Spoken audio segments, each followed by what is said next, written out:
Welcome to From Scratch Ranch. If you're new here, we're a family building a ranch from scratch in the Ozark Mountains of Arkansas. We started with this Barndominiun and we're just about ready to put baseboards down. Yep, all the trim work's getting started now that the concrete stain is done and it looks fantastic. So we're gonna start with the laundry room, right? So we can do laundry. We gotta get the baseboards in, get the washer and dryer hooked back up so we can do laundry again, and then The bathroom. So you can finally take a shower that will stay warm for a little bit longer. Yep, and have a real toilet to use. To poop in. Yes. And not get clogged all the time.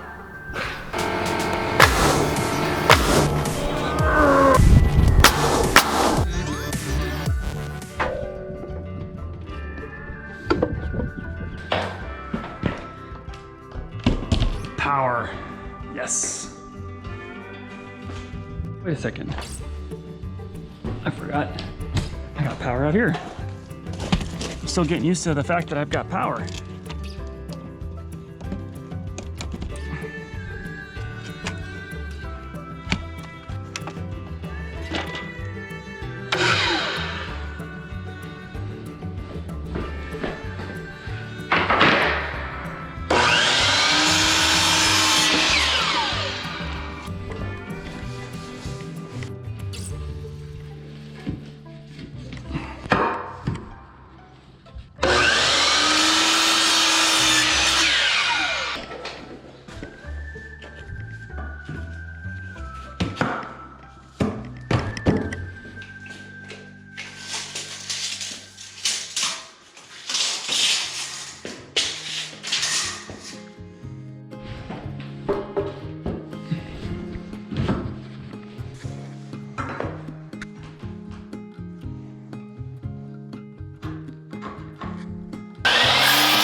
All right, there we go. It's wrapped around.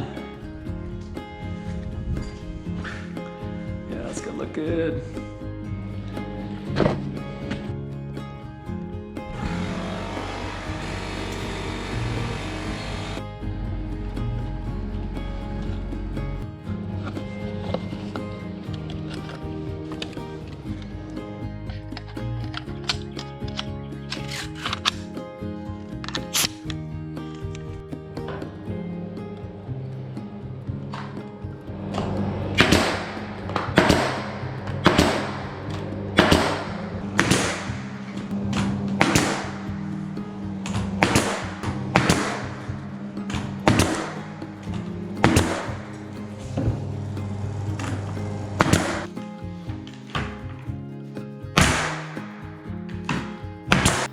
So here I want to get this done like right away, which is behind the refrigerator area, because I want to get the fridge moved in here. Right now we just got it out on the shop side, and I want to get it in here. So to do that, I need to get this baseboard in, wrapped around here, get that done so that way I can put that fridge in.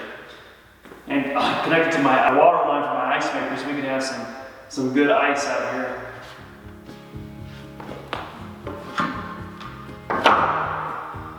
So here I just need to cut around the range outlet here. I got the 30 amp receptacle here, so I need to notch that out for that and cut off this end here.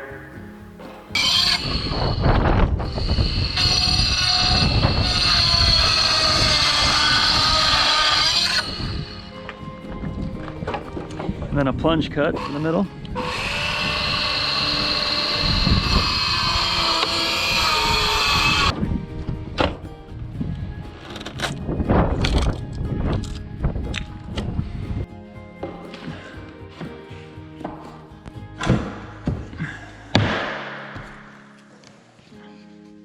All right, just a little stain on that. Clean that up, and that should be good to go.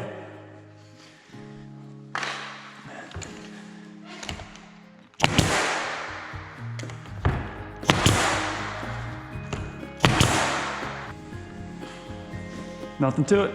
All right, so here we are behind the fridge, and I've cut a piece using a scrap to make sure my corner is perfect.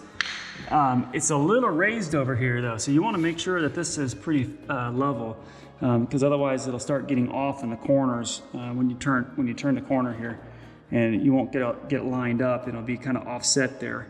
So what I'm going to do is I'm just going to take a chisel, and this is due to this concrete around the post here where it's just a little high. So I'm just going to take out some of this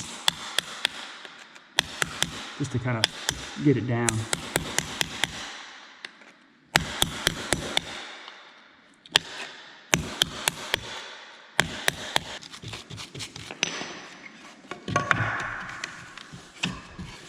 See, now there's no real gap where that was being raised up a little bit before.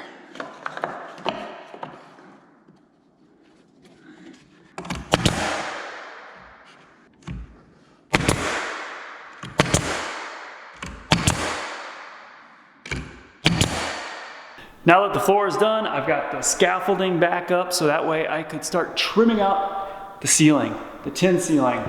So I've got it sealed with some foil tape all the way around, well, at least on these edges here.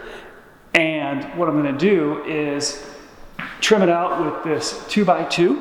So I've stained, or Kristen has stained these 2x2s and put the first coat of varnish on. And we're going to put that up, those up on that side, on the flat wall side, on the flat side of the corrugated metal. On the beam sides, so up there along the beam where it's corrugated, we're going to use this trim, which is the closure piece for the roofing. It normally sits underneath it. So we're going to use this to set up, and we've stained the underside of it. So it'll sit up in the corrugated metal like this on that edge. So all that trim will give it a nice finished look all the way around. It's hard to see on the camera view here, but in person it'll just give it a nice crisp, clean look all the way around there and close any gaps that we might have. All right, let's get started.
Now that I got the corrugated tin ceiling trimmed all the way around, looking really good, nice and clean and tight, it's time to get the high wall trimmed out.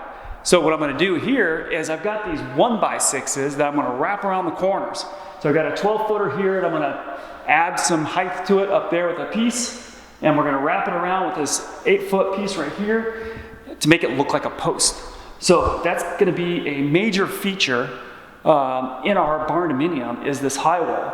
And if you haven't seen the raising of the high wall video, check that out, link above. It's a kind of exciting video because Kristen, Michaela, and I lift this wall up. It's a 2x6 wall, 16 feet high, and we did it in 2 8-foot sections, and it was pretty hairy trying to get that up by ourselves. We probably should have asked for help on that one, or used ropes and pulleys or something else to assist us.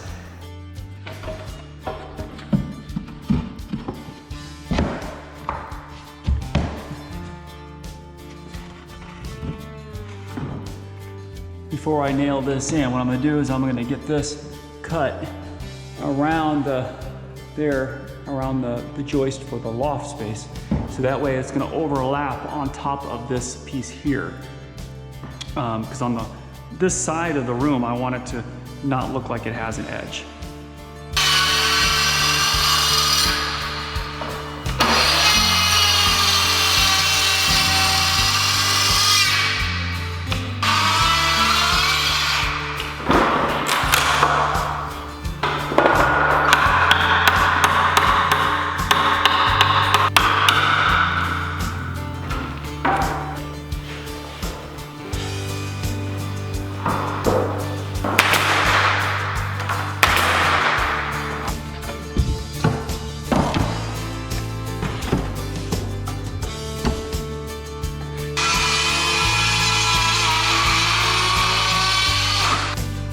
I guess I should have done this outside. Yes, I don't want to be making a mess in here. And this Makita has been awesome for this little trim work that I'm doing, because I was able to take it up on the high scaffolding and just cut little pieces. So what I'm doing here is I flipped it over to get the other side now, because of the circular blade, it's not getting all the way to the corners. So I got it to the corners on the other side. Now on the back side, I've got to do the same.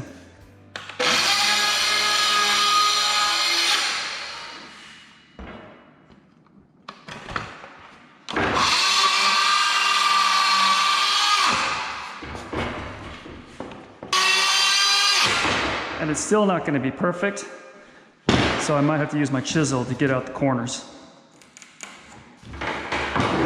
Flip it this way so I can pull it down so it splinters towards the back.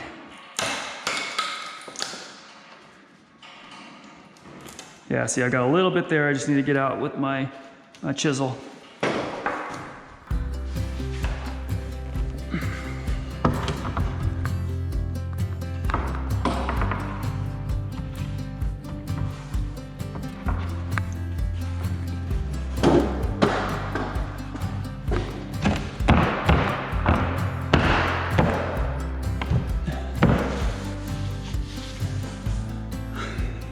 Looks good to me. Oh yeah. Yeah.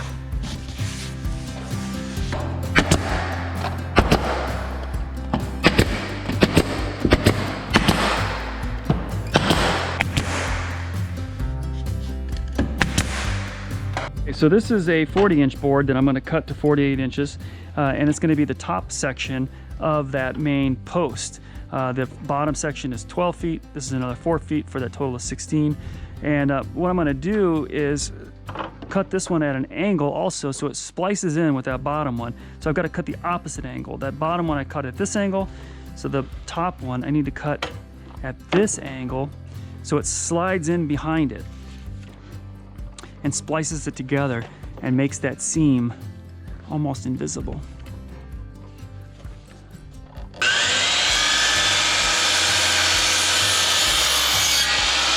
And I need to cut just a straight, because this is going to be on the top against the ceiling.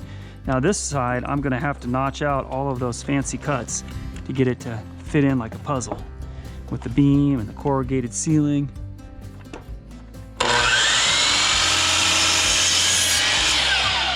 So this is just my initial cut to get it to the max size. All right, so now that I'm up here, this should slide. So I've got this angled 45, this back angled 45, and this will just slide right in like so.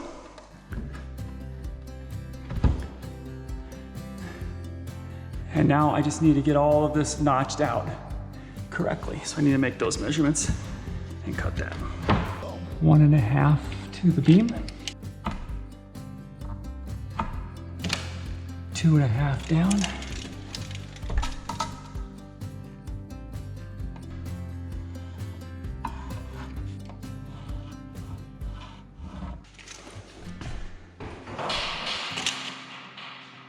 So we need to go to 5 1/8. So just a sliver on the one side. And it's gonna go up 1.5.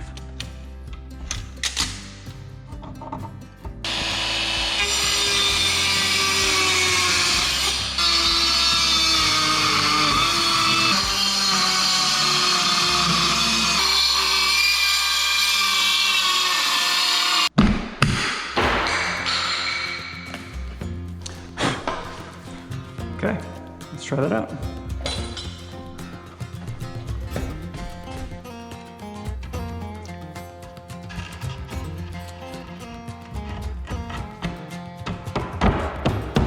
Haha. Get it all nailed together.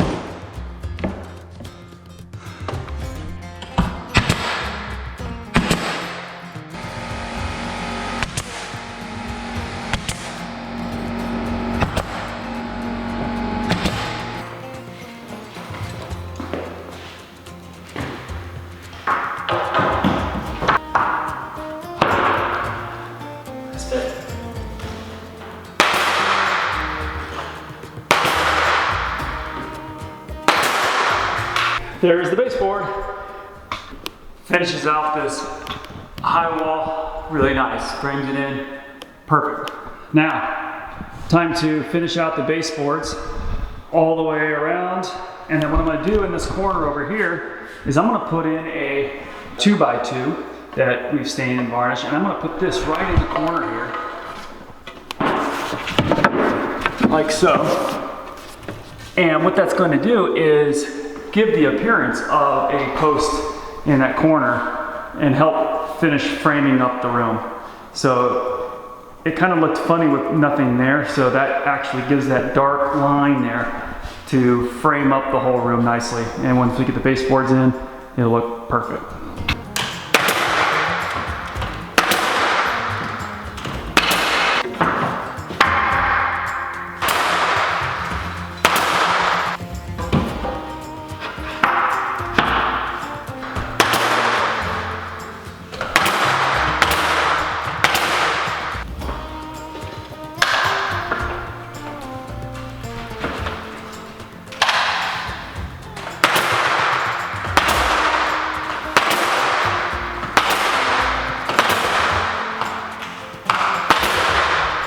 So we've made our way all the way around from the high wall to the family room area, finished all of this trim, the baseboards, and that corner piece. Now we're towards the front door and where the TV is gonna go. So before I put the baseboard in here, what I need to do is put this piece up here. So I'm gonna wrap this with trim like this all the way around so it looks like another post that's in this corner here. This is just a couple doubled up. Well, there's a post here and then a 2x10 or something that was on here to frame out this door. I'm gonna replace this door with a new front door and use this one over on the mudroom side. So what I'm gonna do for now, so I can get this baseboard in, is just put this one side piece on here, and then I'm gonna worry about trimming out this side and boxing that in after I get the door replaced. But I need to get that in down there so I can get this baseboard in.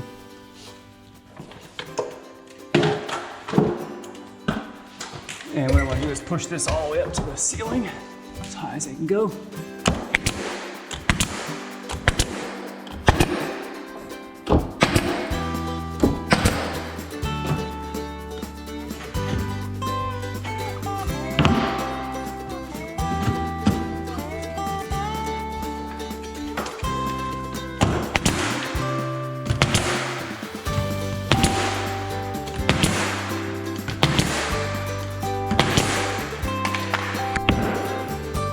Family room done. Now we can move our couch in here and have a place to sit.